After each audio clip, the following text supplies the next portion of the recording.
3, 2, 1. And we are live in the present tense with Sam Stewart on 91.7 FM, WNJR Washington, and online at WNJR.org.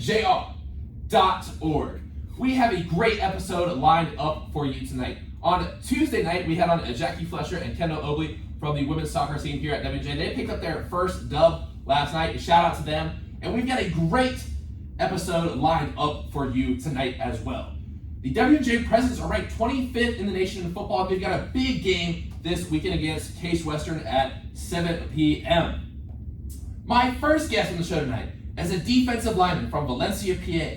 This sophomore from North Catholic High School has 6 tackles and a sack so far this season.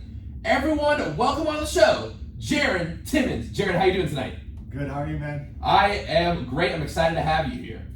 My second guest tonight is a sophomore from Chambersburg, Pennsylvania. This wide receiver scored his first touchdown with a big catch in the season opener against John Carroll.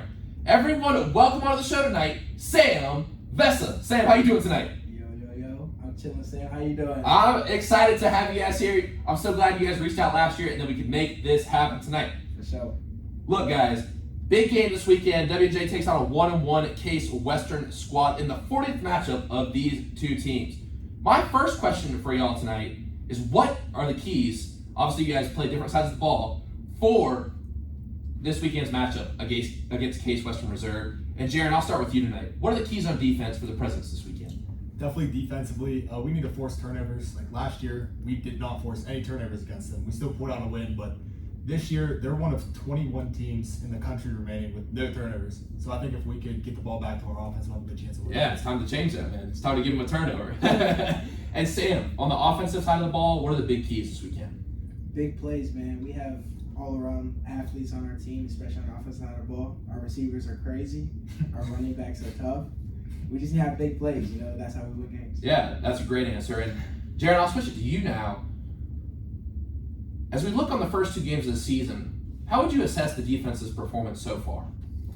I think overall, we're a bunch of good athletes. I think there's a few things to clean up, like coverage-wise, just knowing the plays, getting late checks from the sidelines. I think if we can really sharpen it mentally, we can be one of the best defenses in the country. Yeah, I would agree. You guys definitely have some playmakers out there, big play threats. I obviously saw that first week against John Carroll. I had 2 of your big playmakers on for episode 2 of this season, Drew Eierlich and Alex Keith. Those 2 guys, obviously some great leadership on the defense, bringing it for sure. And Sam, what is the assessment of the offense so far through these first 2 games of the football season? I thought we've really been bringing it to these teams. I'm not going to lie to you. Just all around, our guys are running our routes, getting the ball, always moving forward is a big thing too. Like, first downs are key, and we're getting those first downs. Well, you know what? I love a good segue, and that leads me into a stat that I was just about to read. The Presidents have 55 first downs in the year compared to their opponents' 32 first downs, have a 52% third down completion percentage compared to their opponents' 30% third down completion percentage. And the Presidents have also out-sacked opponents 11-1. Jaron, you got one of those. So guys, thank you for those answers. But now I want to dive in a little bit deeper and get to know you guys at not only as football players, but also as people as well. So let's take it all the way back to the beginning of your football career. With this question, I will ask you, what was the moment, when and where, did you fall in love with the game of football? And Sam, I'll start with you this time. Say less. I have the perfect answer. All right, let's hear it. I can remember just being back out in 5th grade at recess, with all your friends, because everybody's your friend in 5th grade. And, we was just out there on the blacktop throwing dots. Like, straight up. Like, we just going deep every time we had Mary, bro.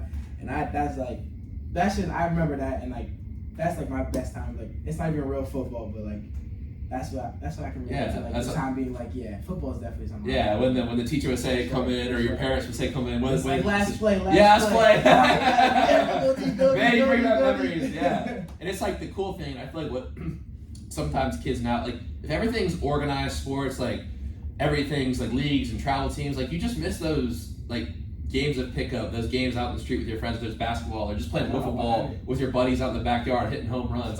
That's the fun memories of it. You know what I mean? Really because if everything is in a league and organized, it can remove the fun from some of the kids because, No, you know, seriously. is there anything better than like playing football with your boys or shooting basketball late, night under the stars, man? Because that's something me and my It's friends like love to something do. you can just look back on it. It was just pure fun. Yeah, for It's sure. like, you never No have pressure. to worry about nothing. Yeah. It's like, oh, you dropped the ball? It don't matter because we're going to do the same thing next play. Let's try it again. Yeah. You know what I'm saying? So, That's a great answer. One of my favorites, definitely, from that question. Thank you for that, Sam. What about you, Jaron? When I was younger, I was like sports nerd. Like everything, like my parents would look at me like, what's this stat? Like rattle it off. And I loved Peyton Manning growing up. So like 4th grade, begged my parents to drop for football. Dad, grandpa, nobody ever played. They're like, oh, you're ahead, whatever. Let me go out eventually. So I'm number 18 for Peyton Manning, go try out for quarterback. I was a little husky. So they're like, all right, you're playing center. But I mean, I still loved it, obviously stuck with it. But I think just like being such a sports nerd, loving the game so much, just watching it, always wanted to play as a younger kid. Yeah, that's an awesome answer. And yeah, that's 2 great answers. Man, I'm really just thinking about, that those early days of playing the sport. Thank you for that. And the next question I want to ask is, why did you choose Washington and Jefferson College? And Jaron, I'll start with you. I was a little like iffy. I'm like coming down here, I was like, oh, I don't know. And then my assistant D-line coach in high school actually came here, told me a few things, and I was like, okay, give it a shot. And actually Coach Bovich is the brother of our school's counselor. So it was like super easy to get transcripts and everything. So we went and I started walking around like, okay, this is pretty nice. And then what really sold me was that meeting with Coach Sirianni. I mean, I don't know if he's a great salesman or a great guy. Really, he's a very charismatic guy. Really made me feel like, like I'll come here, like I'll have a family, like I'll have someone who has my back, and definitely have no regrets. Yeah, that's awesome. I definitely get that sense from Sirianni. I haven't obviously been on your guys' team or any team meetings, anything like that, but a lot of guys who come on here, and just from my conversation with Sirianni, you get that sense of family. That's really important, I think, because you want to be around people who you're going to enjoy every day with, whether you're doing well or not. And I think a lot of people say go somewhere you're going to enjoy if you don't play, but also go somewhere where you're going to enjoy just the people. And that might be you're playing, you're not playing, but you're always going to have those people around you. It's a team sport. So that's very important. That's a great answer. So thank you for that. And Sam, what about you? Why did you decide to bring your talents to Washington Jefferson College? Man, what it do, man? No, like you guys already said, like Sirianni's like, he really sold me. Like I walked in that meeting and he was like, I'm happy to have you here. And like, that's all I needed to hear, really. Like, he's a really charismatic guy, but like, as far as that goes, I think another reason I really came here, I'm sure Jaron had to say like just about a lot of these football players here at WJ, like we could have played with a lot of other different schools, but WJ is definitely a winning school. To all sports around, like we just had so many Pac Champs wins, but football in general, like we're a winning team, and I wanted to keep winning in college. So that's one of the reasons I came here. Like it's definitely an athletic program, definitely competitive. We're at the top of the pack, we're trying to be there. Like you said, we're top 25 right now, so that's a great thing to have. Just a title that you want to keep and hold to, and only go higher from there. So that's why I really came to WNJ. Yeah, that's awesome. And obviously, Coach Sirianni, one of the wins percentages leaders all time in Pennsylvania. He, out of all the programs in Pennsylvania right now, it's an amazing feat, and it's definitely one of the most competitive programs at any level in the state and the country as well. Obviously, like you mentioned, that top 25 ranking. So you're talking about Coach Sirianni, that family aspect of it. So this actually leads me perfectly into my next question. Well, I do love when that happens. And Jaron, I'll start with you on this one. What is the biggest advice you could give to a freshman who came up to you on the first day of practice and said, Jaron, what is the biggest advice you could give me about being a football player under Coach Sirianni at WNJ? What would you tell them? I would say definitely show like you're about your business. Like keep your head down. I think if you come in and you can be the smallest kid, but if they see you're going harder than everybody else every single play, you're gonna be at least top of the scout team, starting JV team, and it's only up from there. Like I started out playing JV, going to the JV games, like fighting to get reps at scout team. And in the first JV game we had, I busted my butt off, and they recognized that, they called me up. So I think really just like give your all every play. It really does matter. Don't get too full of yourself because we're all at the same level now. So can you describe for people who don't know football what the scout team is and how that works? Yeah. So we'll like split practice. So like we'll have like the starting defense and like maybe like the second group on one half and the starting offense and the other group on the other half.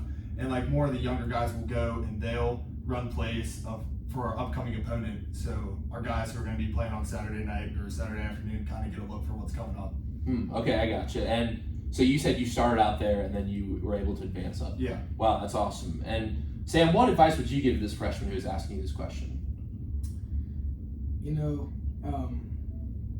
I think I really say, as much as it is a competition and, want to have your spot, I think one thing that kept me grounded here and just, helped me relax was to just have fun with other people, the seniors and, the upperclassmen that we meet, those are really good guys. What I'm trying to say here is I definitely came into W&J football, ready to meet friends, but also ready to only be a football player. And I definitely learned that if I want to be a good football player and just a good person in general, just being out here on this campus, just take time to relax and enjoy what's going on around you for sure. As serious as it is, there's also there's other experiences that's meant to have that you're meant to have here. So just relax, have a good time. And that can also help you improve your performance on the field. Exactly, absolutely. Yeah, that's a great point. Because at the end of the day, I always like to say this. We were talking to I was talking to some guys the other night from the football squad.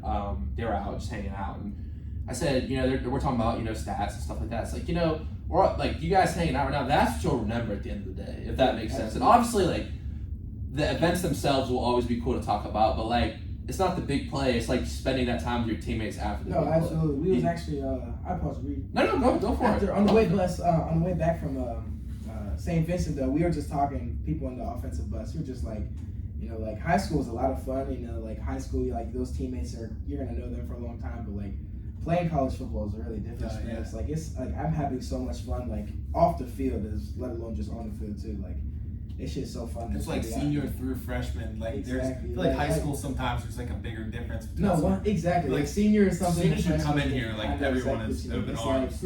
It's it's a fraternity. Our coaches say it all the time. Yeah, absolutely. Everybody is equal. Absolutely. Everyone here. There might be a couple 17-year-olds, but you come in here 18, you're a grown man. So it's we respect that. That's definitely respected above everybody, and so it really makes it easy to just be friends with anybody. Nobody is less than anybody else. For sure. Yeah, that makes me think a lot. That's a great point. That in high school, I think when you're a freshman, the seniors are just in such a different phase of life, and so they are too in college. Don't get me wrong, but at the same time, I feel being, everyone's a grown man, like you said, everyone is living on their own. It's more camaraderie. It's more togetherness. Now, don't get me wrong. Like I said, freshmen are very different from seniors, but I think there's opportunities to be closer together in that way. Yeah. And I think another point to bring up too is that, as you guys will be juniors next year, I'm going to be a senior next year. Remember when you were a freshman, when a senior would come up and talk to you, ask you how your day was going, check on you, see how you were doing. That meant so much. At least it did to me. You know what I mean? Sure. Yeah, you don't get the feeling. I mean, when I was sitting at Collins and I see one of my senior friends walking in and they come say what's up. That meant the world to me back then. You know what I mean? I would get so happy. So one thing I'm trying to do now, and I know you guys are dealing with a lot of freshmen, and you guys have that great leadership like I talked about. You guys are definitely part of that. even though you're younger players, is that you gotta remember those moments that you were freshmen and try to do the same thing, pass it along.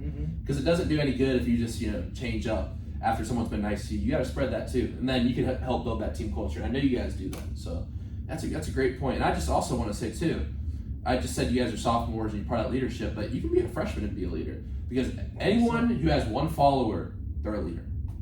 That's a fact. You got to think on that, man. That's a fact. Yeah, that's one thing I was thinking about. If you have one person in this life who's following you, that makes you a leader. While we're talking about the characteristics of leadership and success in the football field, another segue into my next question. I would like to ask you next, what is one trait that it takes to be successful in the game of football? And Jaron, I'll start with you.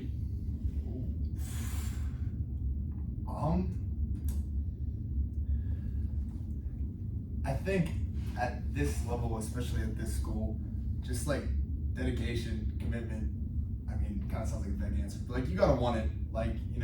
As a freshman coming in, there's guys who are 22, 23. You're not gonna come as a freshman and be the biggest, strongest guy on the team. And also, a huge change from high school is knowing the playbook too. That really is something you have to take time off the field and out of the film room to study on your own.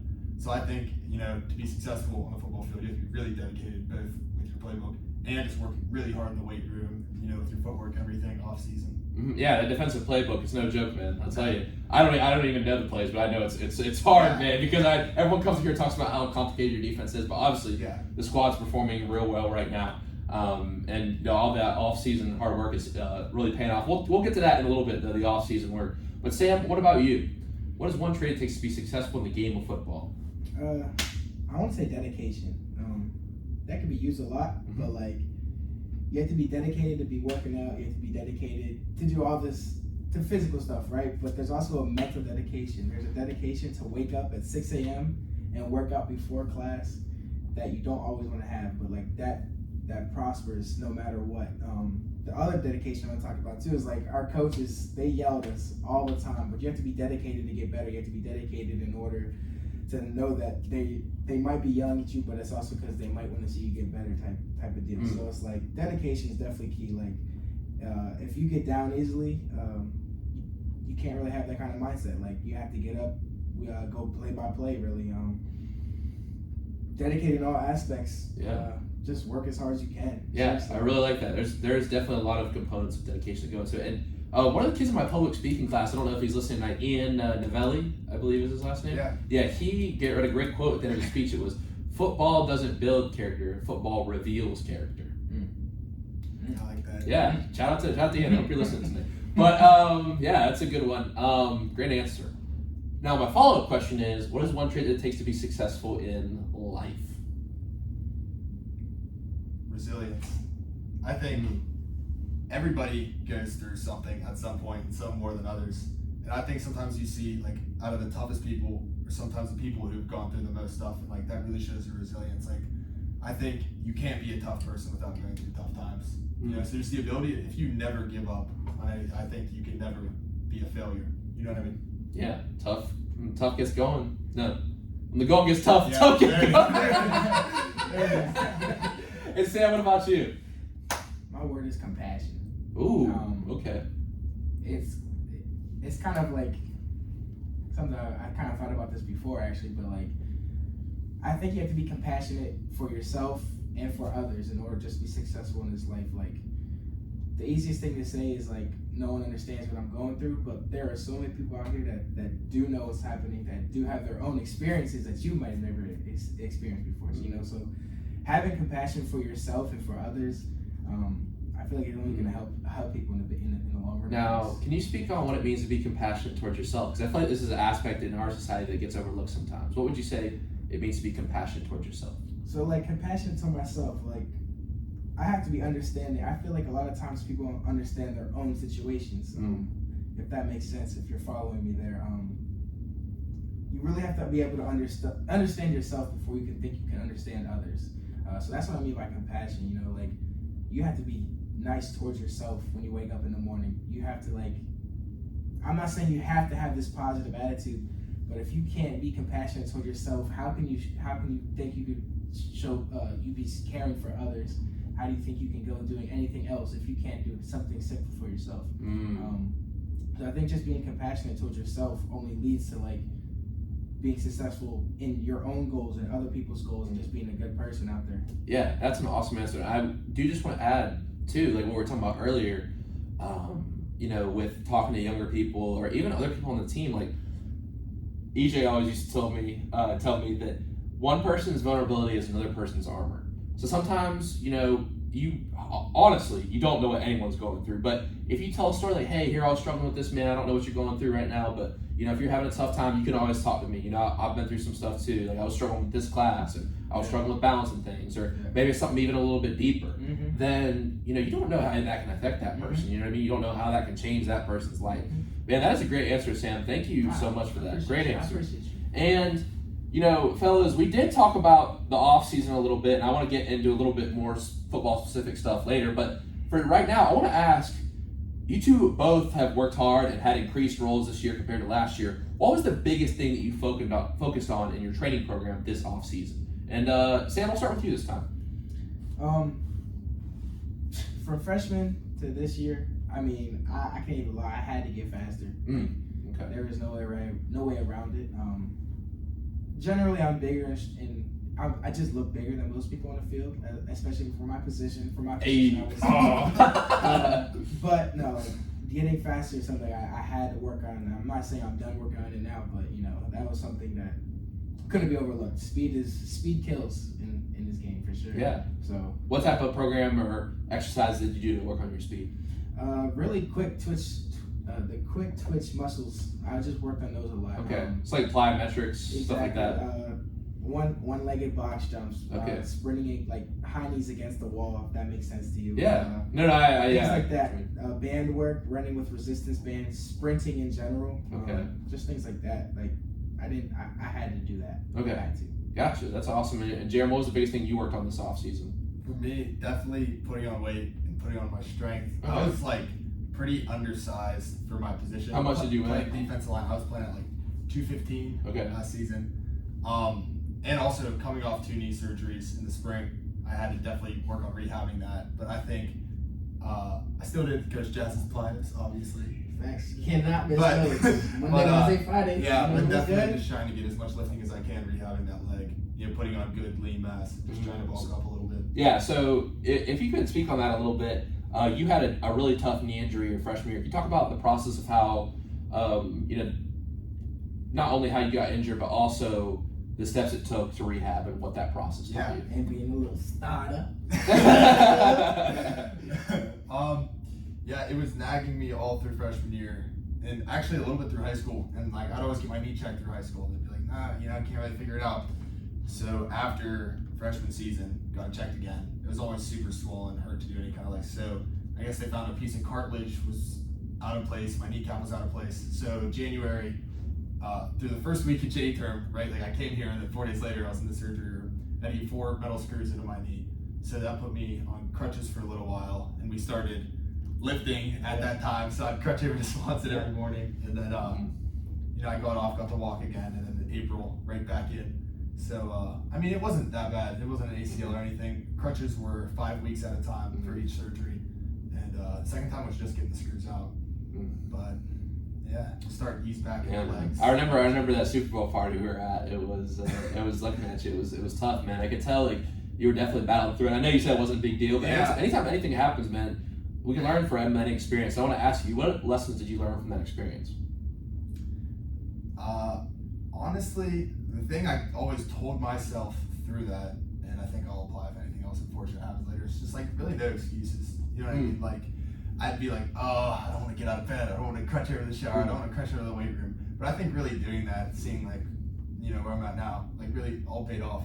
If you just say no excuses, and like if you are in an unfortunate situation like that, just hold yourself to the standard of everybody else still. Like Yeah, you know what I mean? no, I get that, and I think and I think everyone's dealt with things during their time at college, and some people even before that in high school, middle school, and growing up. But one thing I guess I realized, and don't get me wrong, I have a great family at home. I have a great family that I've been able to make here doing this. So many amazing people. But at the same time, like there was some days where I was going through some stuff last year. I'd be laying in bed and I was like, no one's gonna come save you. Yeah. You gotta save yourself, man. No one's gonna go through this hard day but you. Yeah. And no matter how much your friends are hyping you up, your friends are telling you, hey, like go do this show tonight. If you're having that self-doubt, it's all you. If I'm having self-belief, I'm like, this is gonna be a good show tonight. I got this. I'm prepared. Did my research on Sam and Jaron. I'm ready to rock. Like I'm the only one who can do that at the end of the day. And don't get me wrong, you need those characters in your life to support you. No, for but sure. at the same time, you got to be the one who saves yourself. Yeah, you saying that reminded me. Like it also showed me how good my friends were because they carried my food every day at comms. So shout out to them for that. Yeah, no, I for totally sure. forgot about all There's that, and I think too the part of it that drives me, that motivates me with this or baseball is that I don't want to let my friends down because they believe in me. Yeah. So you got to follow up the belief that they have with your own belief. And like Sam was talking about, you got to have compassion, not only for those friends who are giving you all that love, you have compassion for yourself and be like, nah, I care about myself too much to lay in bed here and keep going. And I've never had an injury like that, but I think it's the same way you're dealing with like kind of mental things or physical things. You gotta make sure you show yourself some love and say, I can do this, no matter if it's hard, if that makes sense. Yeah. God, y'all got me thinking now. We're getting deep already. Of course, that's what we do on the present tense. One thing I wanted to ask though that is always an interesting question. I'll give you a couple examples before we go here is, what is your player comparison or your inspiration as a player? For example, AK said Aaron Donald, Nick Gearhart said Luka Doncic, Big said De'Aaron Fox, JR said Klay Thompson. I say Clayton Kershaw. But but who would you guys say is one player you try to base your game off, or someone you look up to? And Sam, I'll start with you. I think you got to answer. All right, I got a few answers for you. Okay, that's fine. I'm more of I'm a melted guy. You know what I'm saying? Yeah, no, everyone's unique. So like, yeah. I feel like I want to be like Larry Fitzgerald. That's one of my favorite receivers ever. Mm-hmm.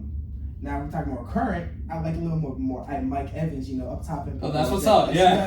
Yeah. Now Jaron might know this a little bit more. You know, I'm like talk. I'm a little talking. Yeah. Floyd Money Mayweather. You know, Okay. like, Interesting. Outside that talking aspect. That's crazy. Me, no, I think Floyd Mayweather's one of the smartest guys out there at the money team and all he's done. Yeah, absolutely. For the fights and all that, man. There's so much more than that, man, than just the media shows. That's a fact. No, I would love. I've heard him talk in interviews. He's a really smart guy. I'd love to like hear maybe a longer form interview. If they get him on like Joe Rogan or something like that, that'd be a really interesting episode. Absolutely. And Jaron, what about you? I think before college, I always tried to be like Gronk. I played tight end. Bro, you kind of look like Gronk too, bro. I hear that every now and then. I hear that around. I mean, he went to Woodland Hills, Pittsburgh a little bit. Oh, really? Yeah, but he has fun with it too. You know, he's the man. But no, Jared's a party on campus like Gronk. Let me go To the club. This man was drunk on his recruit, just like my man.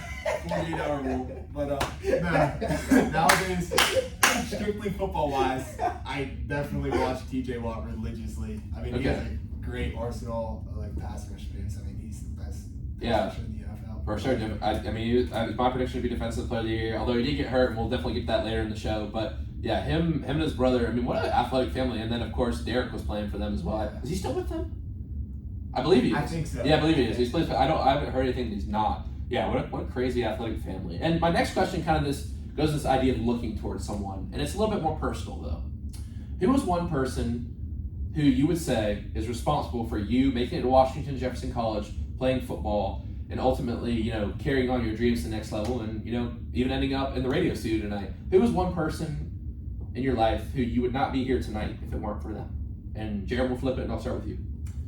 I could go with either my mom or my dad. I think I look towards my mom a lot because she's an oncologist about a butler. I mean, she works like 14, 15-hour days. Like, she really drills like that work ethic in me that I think I have today. Like, she's getting up 4 a.m, coming home like right after dinner time. And it's just like, if I want to complain about my day, I see what she's doing. And she's saving lives, dealing with miserable people through that time. So like, I look to her. And then my dad, on the other hand, he kind of has that same mentality. Like, he's also a doctor, but he goes about everything with a smile on his face. Like, he has a role with people he works with. Like, you're not allowed to leave unless they have a smile on their face. You can't leave the patient. Wow. So like, I try to instill both of that into who I am. Wow, that's a really good one. I gotta think about that. That one. That's a great answer. And Sam, what about you? First of all, I'm gonna shout out my one and only Lord and Savior Jesus Christ. Absolutely. Definitely that definitely does keep me grounded. I don't know if you guys are familiar with Young Life on Campus at all. I've heard of it. Anyways, you know, that's just how I keep myself grounded here on campus. Okay. You know, as far as I don't really have a church out here and things like that. But as Jaron was saying, like my parents, I couldn't leave out my dad or my mom at all. My mom just being that she's always on top of schedule. She always makes sure that I'm where I'm supposed to be. She's instilled that to me to this day. And then my dad, if anyone knows my background, my dad is from Cameroon, so like so I have an African dad, you know, and like he's the first one in his family to come here to the U.S., so like he has a wholly different background and a totally different experience on what the work ethic is and what it takes to get them to be successful. So he's really showed me what it really means to put the work in and really what dedication looks like to me, honestly. So yeah. That's a great answer. You know, we're talking about work, and we've obviously been talking about a lot of work on the field, but we do have the role of athlete-student or student-athlete here at the school. So I ask you, what is your major, Jaron? Biology. Wow. Are you going to be a doctor? Hopefully. Wow, Dr. Thimons. That's what's up. So, are you having fun with that? Or are you having a fun time in those classes? I've heard they're really hard. They're hard. I mean, they're really interesting. Like, it hits the spark with me for sure. Really? That's awesome. I have no regrets in what I'm doing. Okay. But it is definitely a grind. That organic chemistry, man. I heard that's Have you taken that yet? Right now. Okay. Paris. All right, good for you, man. But, let me know if you need the notes. Oh yeah. You chem? Biochem? Chem? I was chem major last year. So Sam, what are you now?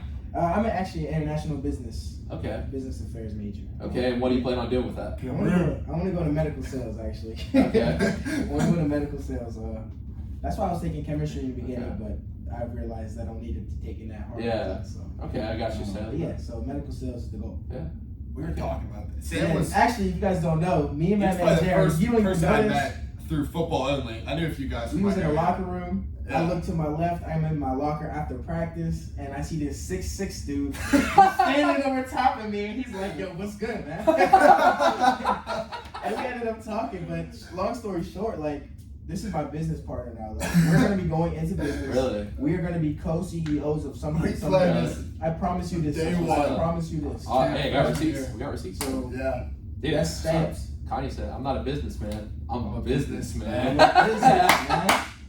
Come on. Dude, that seems like a fun company to work for. You might have to slide me a job when See that, man. when people stop listening to the podcast. When we get the idea up and rolling of what that is specifically going to be, Yeah. because we might use our majors for this business. We don't know yet. Yeah. You know, 'cause that's the whole. That's point of what I was business, telling you know? that's what I was telling Jackie and Kendall on Tuesday. It's like the other thing is like too with college, like yeah, major's good, but like You never know. there's a what ton you're of people. Yeah, there's a ton of you people never know who what don't you're even use their really gonna major. get into, Yeah, you know? yeah, And no, like- it's crazy. And at this point in day and age, there's money everywhere. So Yeah, you for can't sure. even count that out. So, Yeah, you know, shout out my barber Vinny over in Houston. He was like, you know, I had a sports administration degree. I was doing that, and one day I came home and I was like, yeah, I don't want to do that. So I went to barber school. You know what I mean? Like that's the cool part. I love just like, all right, you know, we're gonna get deep real quick. I think whenever you're talking about being CEOs and stuff like that, and I love talking to all different kinds of people, and obviously CEOs are, you know, really important to hear from because they're very powerful and manage a lot of people, and you know, but I also like to talk to people who maybe, you know, don't have as much money, they have a different perspective on things. But also, I think the most important questions, like my friend Juan Caputi told me this last year. He said, you got to keep this radio show going, man, because I know you would love it. And what he told me was, when you ask someone a question, don't ask them how to get successful. Ask them how it feels to get successful, and then chase that. Yeah. How does it feel? How does it feel? Because there's so many different paths, but we can have these common human emotions, Right. common human experiences, and we can build from that. Because everyone's got a different path, and I like how you said that. I like how you put it too, because I feel like whenever people put being successful with like how do you get there, it's such a material thing.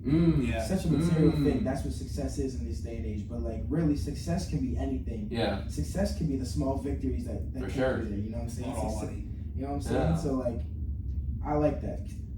What your emotions are, that could be your success. You know, like Yeah. take that for what success is. for sure. Yeah, Alina, she called out the what it means to be successful in life. She goes, I don't know, Stu. What does it mean to be successful in life? I was like, oh shoot. But yeah, I look forward to seeing her and a lot of people come back for the homecoming game in a couple weeks. But yeah, great answers, guys. And what do you? I just want to ask before I get to kind of a fun question is, what do you guys get up to on campus when you're not playing football and you're not studying, doing all that hard work, and obviously coming on radio shows? We're not doing those things. What do you get up to? Shit. Man, I'm not gonna lie. I have a good group of friends, you know, not just a football team, but like, you know, a little bit more intertwined group of friends Yeah. that like I can call them. We could chill in the room and do nothing and call it a good day. That's what's up. You know? Yeah. So as far as that goes, I mean, weekends get a little rowdy. So I'm just gonna leave it at that. It's a movie. Just gonna leave it at that. But yeah, like just being with my friends, honestly, is Yeah. such a joy. Like, Yeah. I can't That's put one. nothing Hey, during past the that. pandemic, bro, I learned to appreciate being around my friends. Like, even if we're just sitting in a group, like Sure. I've had so many fun nights just sitting around, just like a couple people on the bed, a couple people over here, just No, someone on a that's- beanbag, just chilling, bro. Like, Nah, like that's what it is. yeah, That's just what chilling, it just is. having a good time, being around people who care about you. That's an awesome answer. And Jaron, what about you? I know you got a lot of homework that Yeah.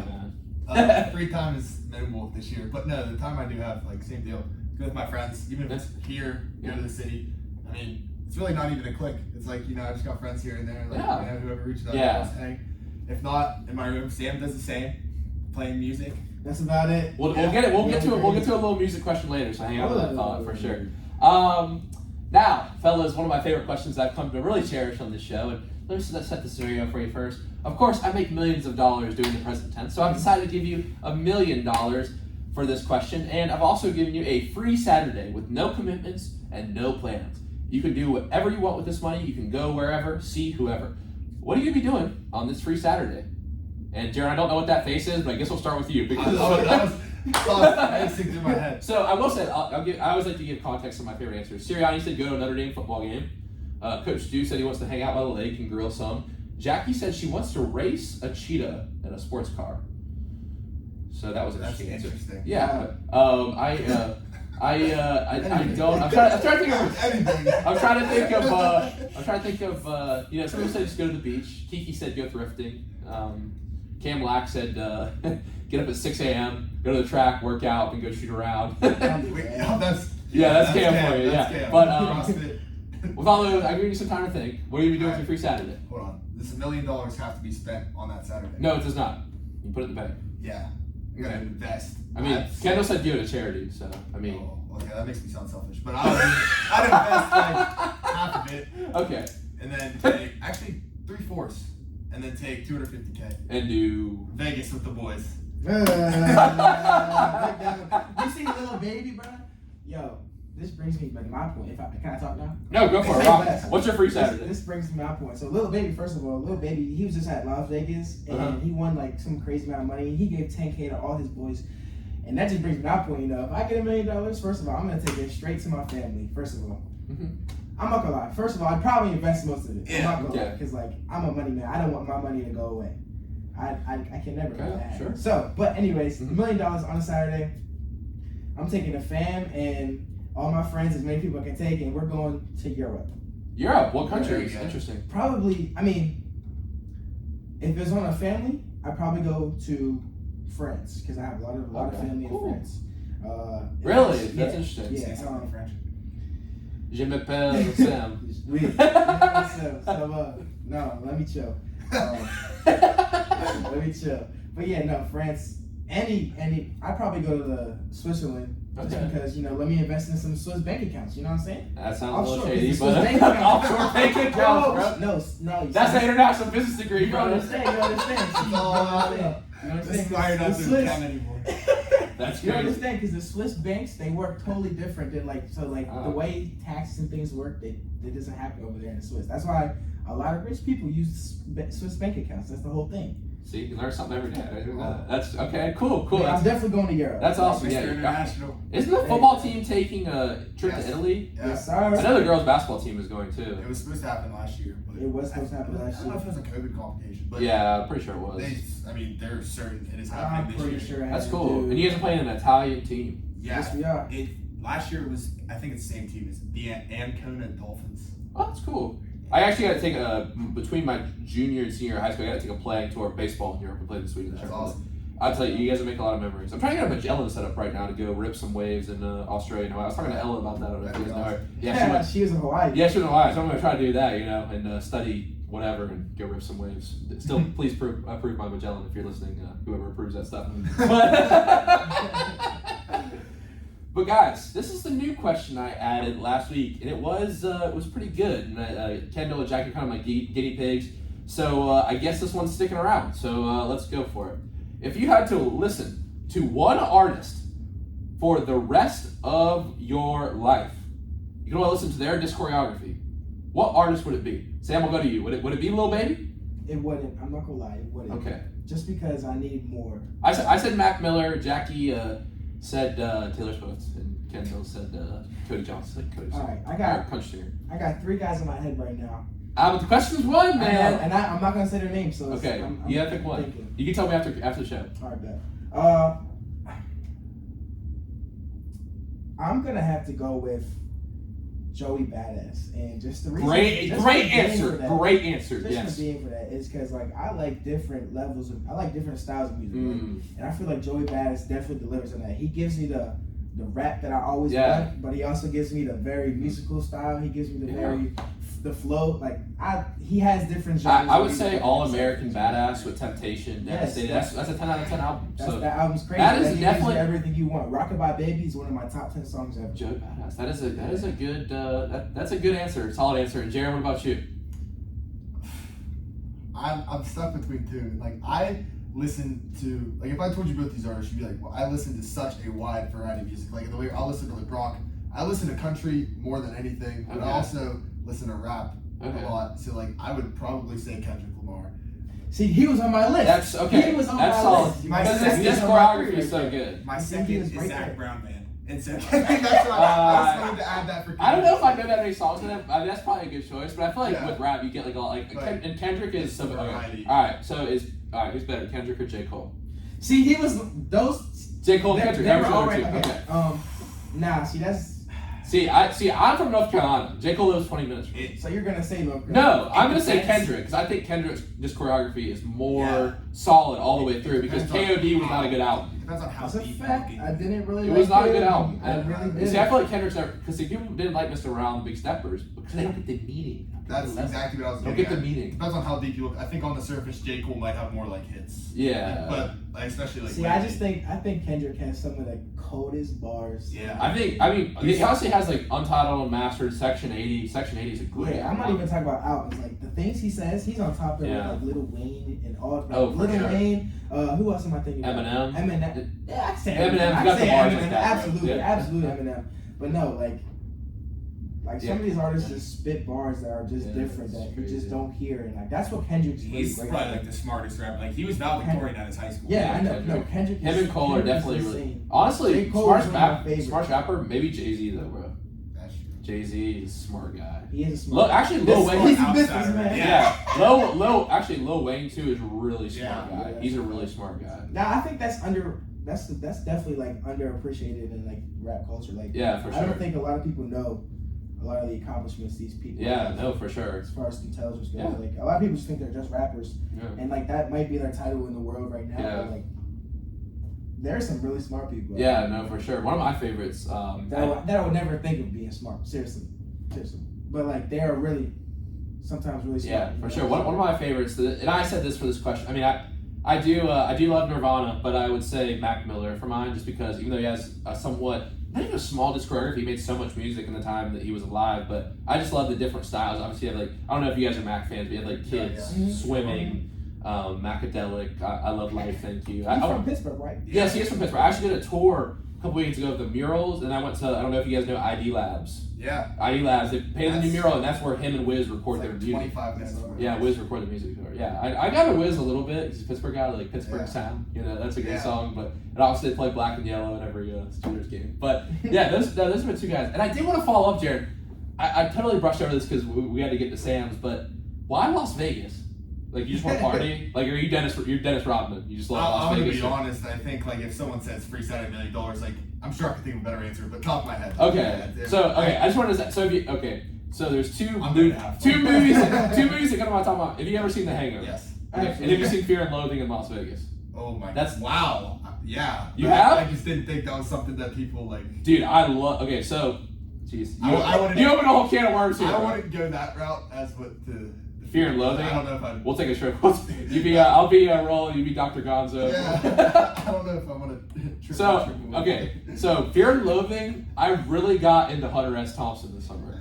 He's the guy who wrote. So it's based off a book, Fear and Loathing.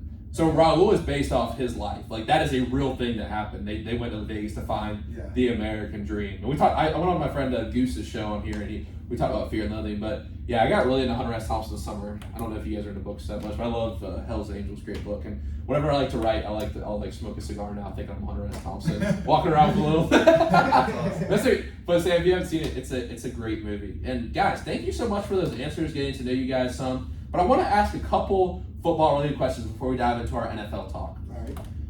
Sam, for you, what is the biggest keys you can give to young football players about route running? If someone wants to improve their route running, what would you tell them?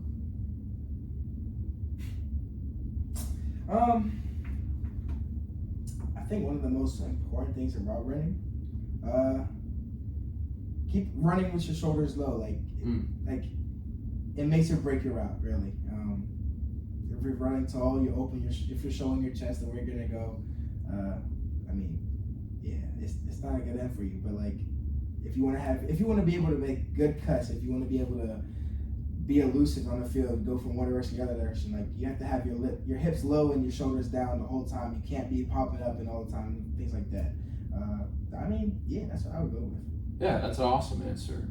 Definitely something to keep in mind for young football players out there. And Jaron, I did ask Alex about rushing the passer. I want to ask you about tackling. What are the biggest keys for tackling for young players? I mean, definitely just really good technique. I mean, it's kind of a boring answer, but I mean, it's really important. Like, you don't. And what would that like? What does that technique look like? It's funny because like the defensive guys like make fun of it. We have this program we watch. It's called Advis. Like, I think I've heard it's like safe near hitting. shoulder, near foot. But I mean, it's true. Like, you know, you want to get your head across the body, near shoulder, like grab it really hard, especially a bigger back. You know, hit them low. All right, cool. Sounds good. Make sure you take notes, young guys at home. Now, fellas, we did have a full week of NFL action this weekend. Now, are we Steelers fans here, fellas? Yes. No. Okay. I had a suspicion you were a Steelers fan, Sam. Who's your team? I'm a Patriots fan. I knew that was coming. I don't know Patriots why. fan. They actually take on the Steelers this week. Yeah. So that'll be a good game. Now, Yes, it is. Jaron, as a Steelers fan, what was your assessment of week 1? I watched the first That was quarter. the worst game of the It was week. no one wanted to win that game. I'm sorry, that was the worst game of the week. I don't know what it was. I watched like I think only I'm the still- early part, and it was There's no- awesome because it was all like the Steelers' excitement and the defense dominated them. And then I saw it got really close, and I was like, how did that happen? Look, Steelers defense went crazy, but offensively, that was one of the worst. Yeah, I mean, especially in that overtime, man. I can't even say nothing for the other. They played the Browns, right? Bengals. I can't even say nothing for the Bengals because Joe Burrow threw like 4 or 5 picks. Yeah. So like, He I can't even say his nothing. Like, offensive. offensively, that game was just. Yeah, I mean, so Joe Burrow went from 30th to 21st in offensive line. Their offensive line is still just really bad. They're just not good. I mean, Jaron, you know, we were at that Super Bowl party. I mean, we were just saying like, wow, like, he's getting drilled every single play. You know what I mean? And the Steelers' defensive line is great. So now, Mitch Trubisky, there was some controversy about who would start, but 194 yards, 1 TD, 78.2 passer rating. So for you, Jaron, do you have confidence that Mitch Trubisky will remain the starter throughout the season, or do you think we might see some Kenny Pickett? I want to see some Kenny Pickett because he's an older rookie, and I mean, we're drafting a quarterback in the first round. I think the whole city is looking for their future. Ben's gone, and that's all I ever knew my entire life. Yeah, that's So, true. I want to see some Kenny. Yeah. I mean, I think it would be a good move to put him in at some point, maybe. But I will say this: I think Mr. Trubisky gets too much hate because he's a mobile guy more so than people think. Matt Nagy really misused him. Yeah, the Bears. The Bears are just a dysfunctional organization. Yeah. Mhm. So I think that you might see some Kenny, but I think you're not in too bad water with Mitch out there. I really don't think you are. Now, fellas, we do have a big game tonight. I'll get a score update in a sec. We got Chargers and Chiefs, big game tonight. So, my MVP pick before the season was Justin Herbert, and in Week 1 he went 26 for 34 with 279 yards and 3 TDs. Let's blow up the score update real quick. See what the score of this game is, and then we'll talk about this game real quick. Let's see here. 3-0 Chargers at the end of the first quarter. Who do you think wins this game, fellas? You said Chargers versus Chiefs. I think KC's too hot right now. I mean, I know it's only. And they had a good win Week 1. That's what I'm thinking. Look unstoppable. I mean, even without Tyreek, like Mahomes is slinging the ball everywhere. I mean, he played really good that first week, and it's Travis Kelce went off. yeah. So let me you keep leading me in these segues. Just great job. I just had to read about Travis Kelce. Let me pull it up real quick for you guys. It's a very interesting stat. Okay, Travis Kelce recorded his 30th career game with 100 receiving yards last Sunday. He joins Rob Gronkowski and Tony Gonzalez as the only tight ends in NFL history with 30 such games. And then on the flip side of the ball today, Justin Herbert.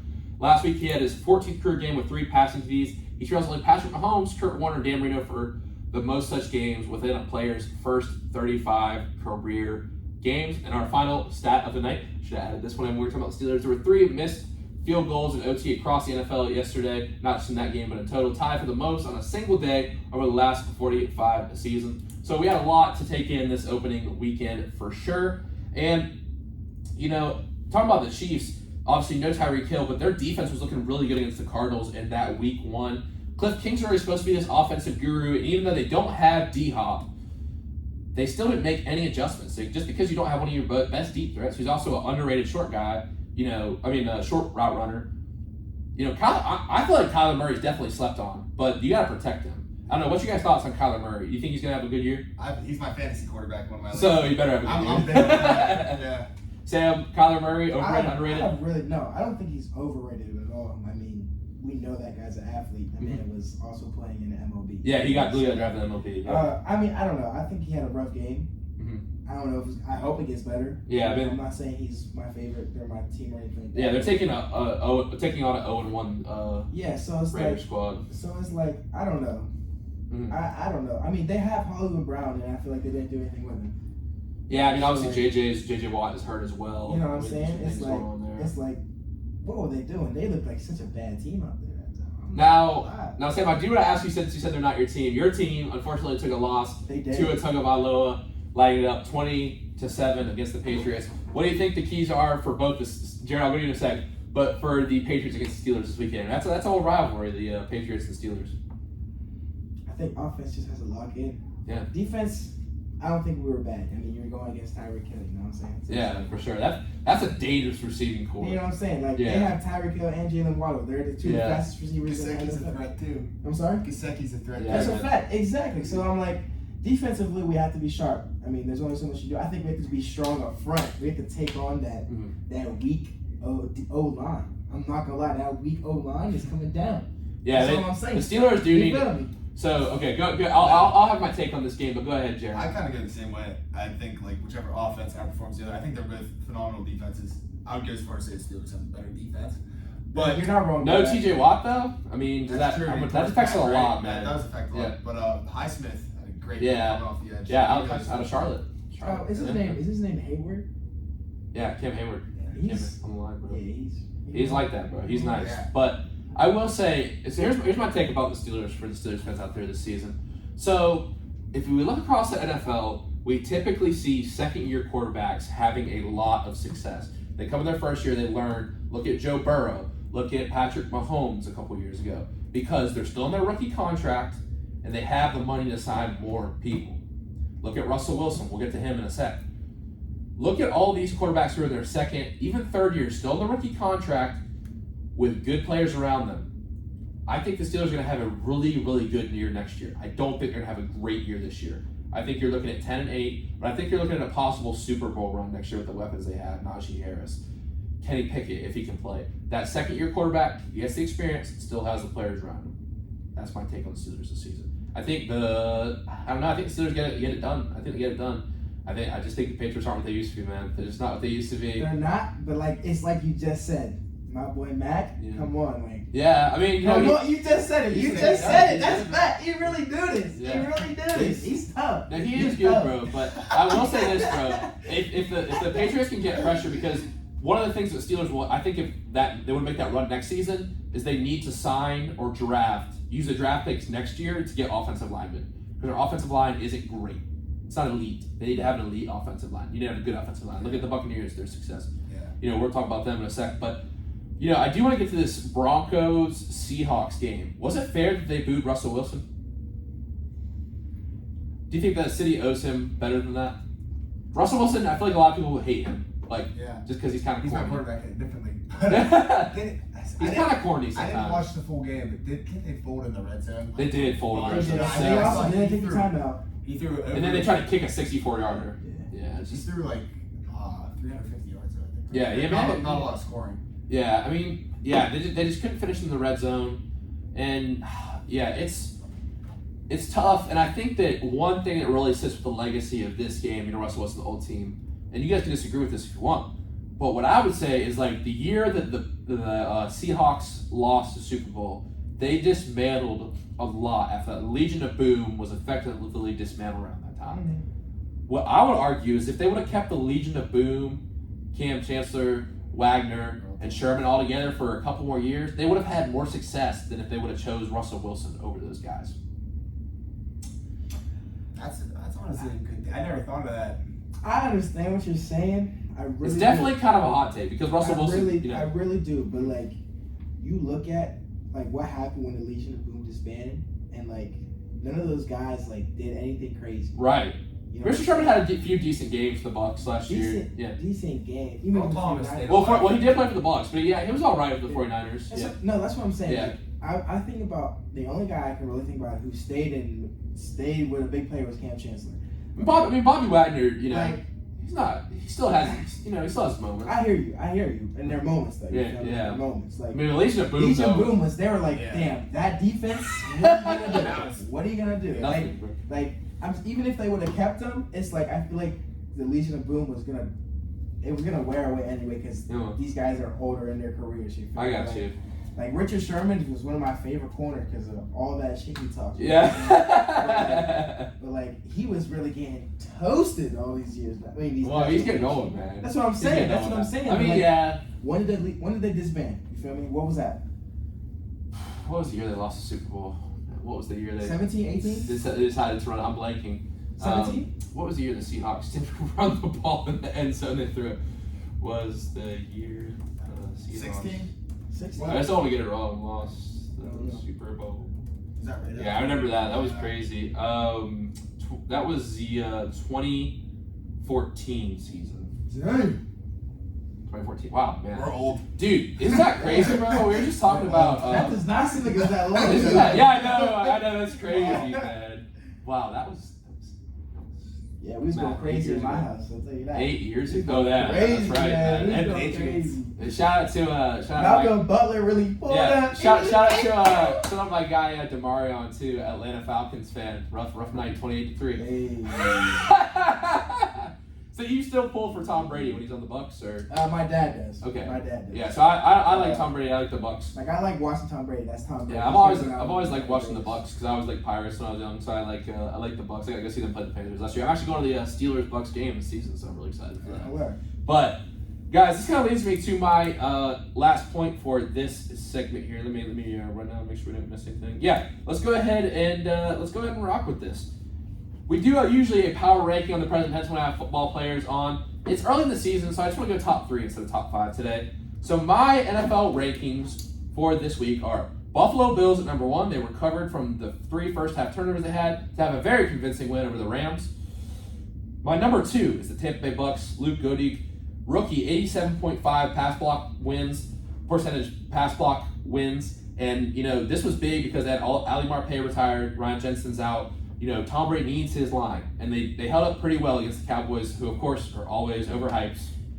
Always.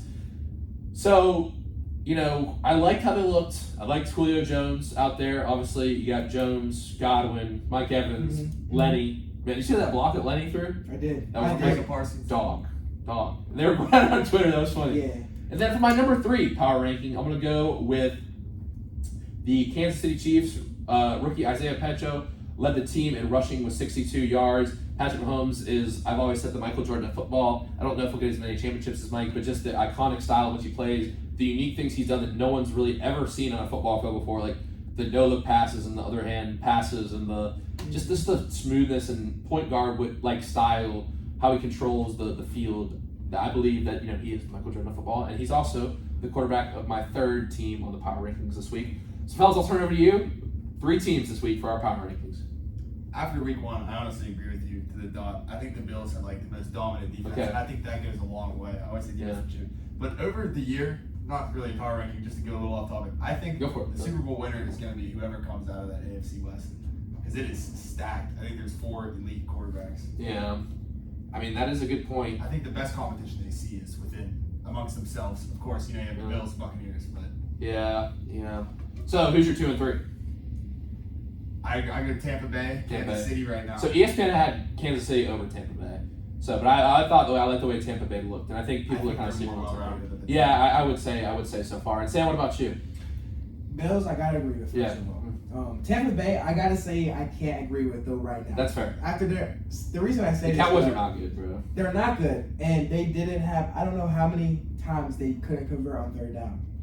Yeah. They couldn't get a 3rd down conversion to save their lives. I think, did they even score? They did score a touchdown. They did. But the first 12 points of the game that took all the way to like the 3rd quarter were field goals, you feel me? So like, I can't hate on them. It's the first game of the season, but like, 3rd downs are something you have to get. Like, if you want to, like, those are the big plays I was talking about. 3rd downs are big plays. You have to get the 1st down so you can keep your drive alive. You can score eventually, So I don't know about Buccaneers right now. I will say the Chargers. I like the Chargers. Yeah, good. That's good. Sure. I mean, I think Justin Herbert is like a Joe Burrow-esque type player. We're talking about it's like your quarterbacks. Watch out for him. That's what I'm saying. Like, Justin Herbert's crazy. I think he's young. He's mobile. The one throw he just made He didn't even have a back foot. I know. That's crazy. It's crazy. Keenan Allen, I love Yeah. that man. That's one of the top route runners ever. He's hurt. Seriously, I don't care who you are. Jared's worried about his fantasy team. My receivers are weak, and I had Sorry, to fantasy football talk show, man. Their defense too. Their secondary. No, seriously, Yeah. seriously.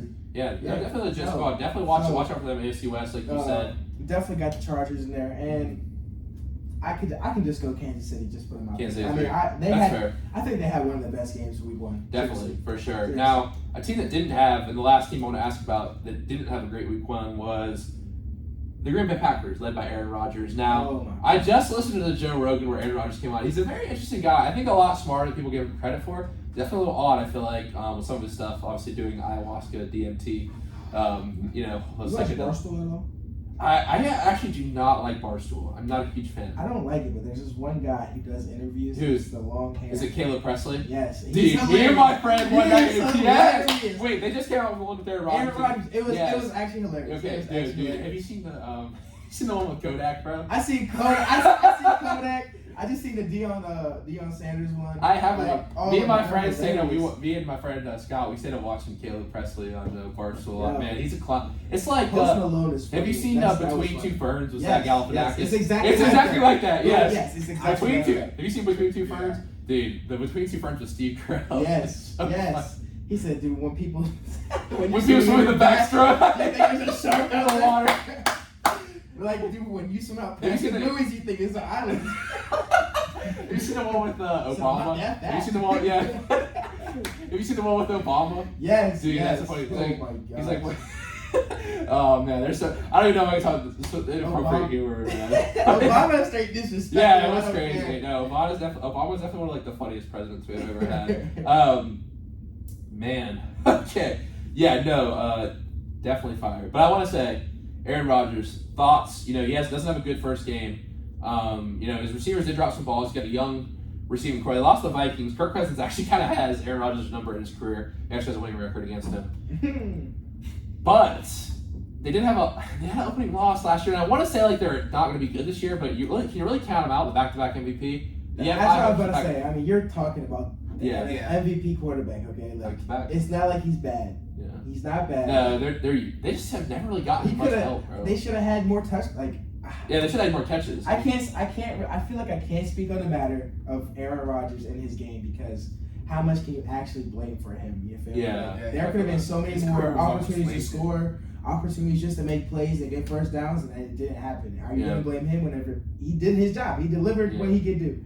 You know, so Yeah. I really don't feel like I can speak on the matter of like what his season is going to play out. I feel like it's a team effort. I mean, they got to just play. Yeah, no, They gotta actually. like act like they know how to play football. Jared, any thoughts before we get a break here?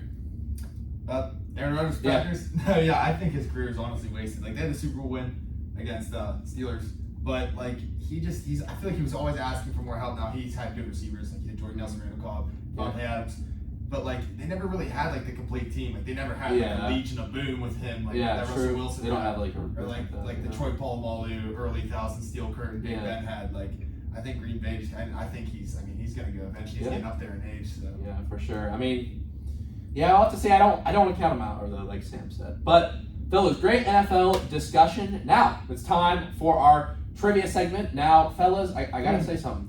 All the girls who have come on the show have got their questions right. None of the men who have come on the show have got the questions right. So you Come on, bro. gotta get it right Come from the on, fellas bro. tonight, Stop guys. playing. Come on, Men let's and do Okay, it. let me sit forward in the chair. Okay, It's here we go. game time. Now you're gonna give us your answer after break, but our questions tonight kind of concern your position. So they are individual, although you can work together, but they are individual questions tonight. So Sam, I will start with you.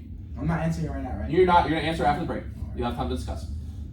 What player had the fastest top speed in the 2021 NFL season? Was it Jonathan Taylor, Derrick Henry, Marquez Valdes-Scantling, or Patrick Surtain? That is your question. Jaron, your question is, what NFL defensive lineman has defended the most passes, which count as deflections, obviously covering a running back, something like that? Your choices are Jason Taylor, Julius Peppers, J.J. Watt, or Kevin Williams? Those are your answers. We're going to get your answers right after break. You listen to Present Tense on 91.7 FM, WNJR Washington, and online at WNJR.org.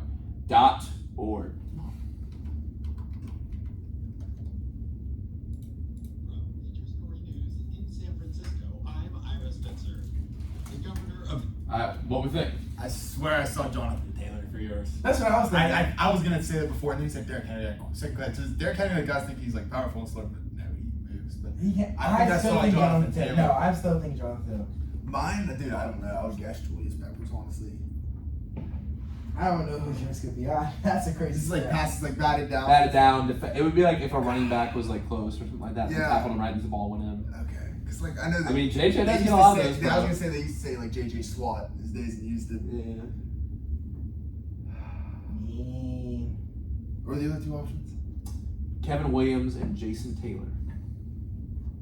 What was my question again? Who has the fastest foot speed in 2021? Foot speed. Like miles per hour miles per running hour on the foot field. speed. Yeah. Tyreek Hill wasn't even here 2021. He didn't- wasn't in the. He was fastest. in the And that's fastest. like in a game. In a game. It's like ball in your hands, like running down. It's Like so, Tyreek could be the fastest, but it might not be him. He wasn't on, probably wasn't on the list of 21 because like also like he's running like kind of like routes, not always where he's like running straight No, up. it's definitely Jonathan Taylor. I don't care. It has I think I saw that. It has to be because I know who that is. I don't want him to like look at me like, oh, you but. Don't ask Let me me. look it up right quick. No, it's illegal. That's why we're getting carry receipts, bro.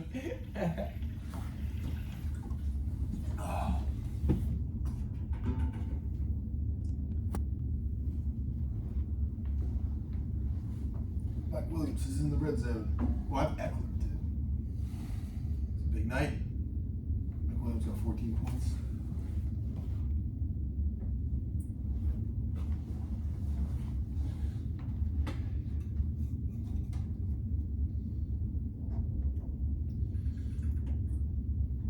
Alright, so we have about 1 minute and 30. We'll go 30 seconds. So we're back. Okay.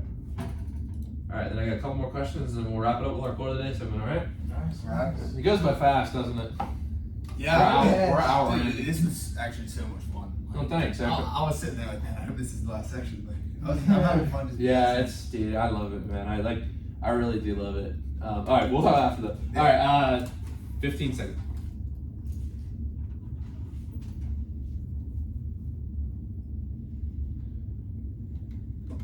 And we are back on the Present Tense with Sam Stewart on 91.7 FM at WNJR Washington and online at WNJR.org. Today we are chatting with sophomore football players Jaron Thimons and Sam Vessah. And before the break, we had our trivia segment. And this trivia segment was featured 2 questions, one for each of our guests tonight.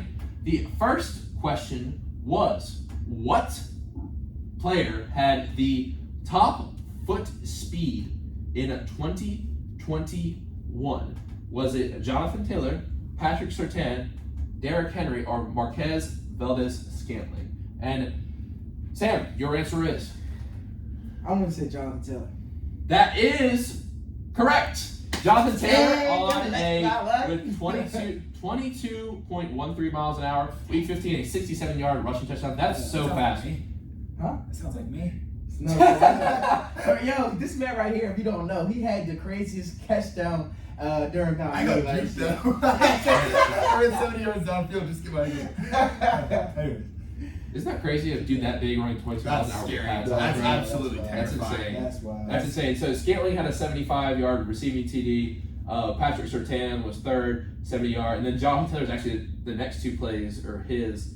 And then Derrick Henry had a 76-yard rushing TD in which he reached a speed of 21.8 miles an hour. That's also terrifying. Yeah, that's also insane. He's huge. I know, it's crazy. And then for you, Jaron, defensive lineman passes defended. Real interesting gem I found here. I'm not going to lie, I kind of forgot to write down the trivia, so I had to find it right when you guys walked in. But I'm glad I found these gems. So what player has defended the most passes who plays on the defensive line? Is it Julius Peppers, Jason Taylor, J.J. Watt, or Kevin Williams? I'm going with Julius Peppers. He was like 6'7". Ooh! No. That is number 2. Kevin Williams, a defensive lineman for the man. Minnesota Vikings in the Okay. early 2000s. He had Julius Peppers has 68, Kevin Williams 73, Jason Taylor 64, and J.J. Watt, aka J.J. Swat, Yeah. 63. So guys, thank you for playing tonight. I'm glad we had a winner, and thank you so much for My boys on. Sam, thank you for that. And fellas, well, you know what? No, I do want to ask these two questions. So we were talking about defensive linemen making sacks. We were talking about some guys making great plays and receivers. And Sam, you had a little celebration, what was that little dance? I've been seeing more people do that dance. What's the dance like this? That's the like AB. You haven't seen the AB? Oh, that's AB. Yeah, Okay. that's that right there. That's a whole bag of words we get to AB. But, so that's yeah. shout out to AB on the first touchdown. No, facts. Okay, and then but what's the cleanest touchdown celebration you've ever seen? I've ever seen? Yeah. I know Sirianni would probably get mad if you did like a big celebration in the end zone. Yo, who's my favorite?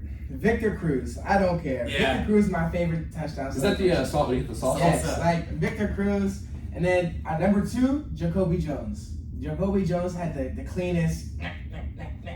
Yeah, you feel me? That's fire. It was crazy. I don't know. I kind of like the DeAndre Hopkins when he had that game winner last year against the Bills. He had the simple head tap. Bro. Yeah, The head I tap love was the head tap. The head tap's I love the crazy, head tap. bro. I love The head tap. tap. The whole team's been doing that. Yeah, dude.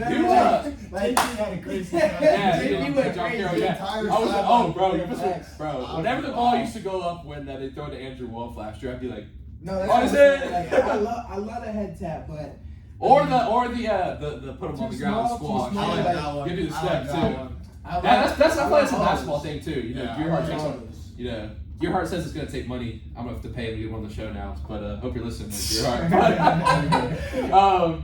Okay. So we got the salsa, and then Jaron, what's the coldest sack celebration?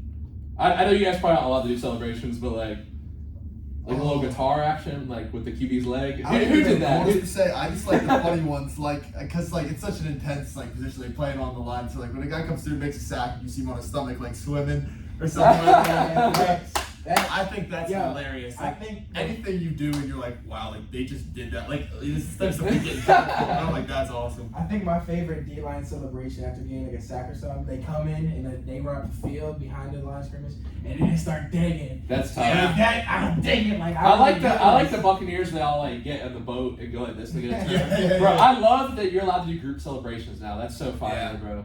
That's so That's fire. awesome. The one they do like the baseball and like the Ducks. Oh, yo, the Jalen Waddle with the waddle. Did you see that? I did. That's fire, bro. He said, you might, no, you pull that he out. was doing that down in Alabama. I didn't even see it. See, I don't even follow. He been college doing that, football. but he go call. He's hard for that. Dude, that I'll guy. hit it.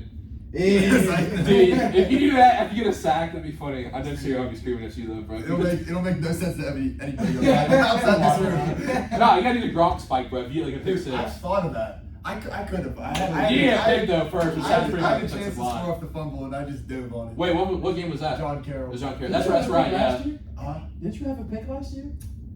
Connor did. Connor did. Yeah. Hey, all right. Yeah, I did see fumble. That was a crazy tackle to cause that fumble. Radinsky. Yeah. Radinsky. Yeah, he dove. Oh, y'all think so. Superman. Yeah, that was Yeah. that John Carroll game was crazy. But like I said, the Presidents have a game coming against Case Western. 7 p.m. kickoff the tonight game as they travel up to Cleveland. Cleveland, this is for you. They don't even have time to get into any NBA or anything like that. I don't know if anyone wants to throw any comments about the NBA season. Are you guys NBA fans? Yeah, for sure. Okay, you have a prediction. We'll go prediction, then we'll move on to our last segment. Prediction. Well, I'm saying the Warriors are running it back, bro. I mean, that's a foreseeable thing, but The Lakers Pat Bev signing is a good. I just don't like the whole thing they're going with. I don't know. I just think LA's not going to happen. Donovan Mitchell got traded. That was pretty Yeah. good. Wait. He did get traded. Yeah, Cleveland.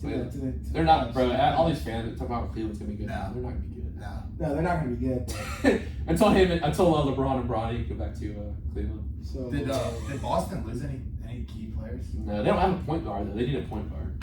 Peyton Pritchard is not good enough to be like an elite point guard. I don't really have no predictions right now for the. I gotcha. I got the Warriors in the back. I do like the Pat Bev signing because he adds a little toughness. Like, did you hear what he said? Yo, he was wild for what he said. They said, "Are you excited to play with LeBron and Adidas?" He said, "They're playing with me." Yeah. That's wild, bro. Yeah, he act like he really running over. Dude, do you see when he won that playoff game when he jumped up on the scores table, bro? And then lost it. Hey, he was happy, bro. That's like his first playoff. Like, that's the thing. I feel like people take it for granted. Like, even like guys like Brady in the NFL, like it's so hard to make the playoffs. You know what I mean? Like, so like some guys get a win. Hey, Celebrate it, bro. Yeah. Hey, man. Go for it. Guys, this has been a super fun show, but unfortunately, all good things must come to an end. It's time for our final segment of the night, my favorite segment of the show, and it is time for the Quote of the Day segment. And I don't know who wants to start us off tonight, but I'll turn it over to y'all. You want me to start? Yeah. My favorite quote of all time, I absolutely live by Muhammad Ali. He said in one of his most famous speeches, he's talking about like how he hates practice, all this stuff, but the part that stands out to me is he said, "Suffer now and live the rest of your life as a champion." He talked about like he hated every second of practice, but just like never quit. And like I love that because like now you gotta have fun along the way, right? Yeah. So you don't live that to a T. But I would rather put all the work in now. Like people say college is the best 4 years of your life. I'd rather work my butt off now and enjoy the rest of my life at the end of the day. You know what I mean? Yeah, I think it's always interesting when people say college is the best years of your life. For me, each chapter's got its I look back at high school and I'm like, there's some really cool things there that don't happen anymore, but also like there's some cool things now. You know what I mean? I didn't get to do a radio show in high school, and like it's just I think it's each chapter of your life there's gonna be positives and negatives. I can put it as simply as that. And thank you for that quote. You always got to remember to keep going one step at a time, and just remember that suffering that it is worth it. I can attest to that. I'm sure we all have our stories, and I know we're gonna end up talking more at some point, and that's always just something to remember and always something to keep in mind and share with your friends and keep motivating people. It's like, hey, you suffer now, you can be a champion. I love that quote, so thank you for that. Sam. One of the best artists ever, Tupac Shakur. That's gonna be my spokesperson here. But he said, "The seed must grow regardless of the fact that it's planted in stone." Now that's a little spin-off of a little Bible verse I like as well. But I mean, like, a seed is supposed to grow in the dirt, right? But like, regardless of what we're surrounded by, we have to overcome adversities, the struggles, things like that, and whatever that means in your own life. But I just really like that because it's always, you're gonna have to grow no matter where you're at, So whether that's the best time of your life or the hardest time of your life, find a way to break through and sprout, basically, like overcome everything. That's why I really like to get back into this, just overcome everything. Wow. That's a great quote of the day. I have nothing to say about that one. I think let's just wrap it up on that. Guys, thank you so much for not only coming on, but reaching out as well. I appreciate you guys supporting me. Like, Jaron and I met you, at that Super Bowl party. We know each other a little bit before. Thank you for always supporting the show, asking about it. It means a great deal to me to be able to do this. And Sam, it's funny how we met. Like, I was in Kiki's room one night, and my friend Ori goes, "Dude, you're kind of on a similar wavelength as this dude Sam. You should meet him." And I met you at ACO that one night, and you said, "Hey, I'm gonna come on your show." And I said, "Yes, you are." So, yeah, I don't really have anything else to say except, man, just thank you guys for coming on tonight, and thank you for such a great conversation. And good luck this Saturday, 7 p.m. Appreciate you, Sam, for that. Thank you. Yeah, thank you guys so much. Well, I haven't dropped the schedule for next week yet. I will say, though, 2 soccer players on Tuesday and 2 football players on Thursday, so we'll see who that is. Good luck to the 25th ranked Presidents as they take on Case Western this weekend. If you see me around campus, make sure you say what's up. Come hang out. Come talk some about sports, life, whatever you want. But if I see you then or I see you Tuesday, I hope everyone has a great night. Remember to live in the present tense. Say that. That's hard.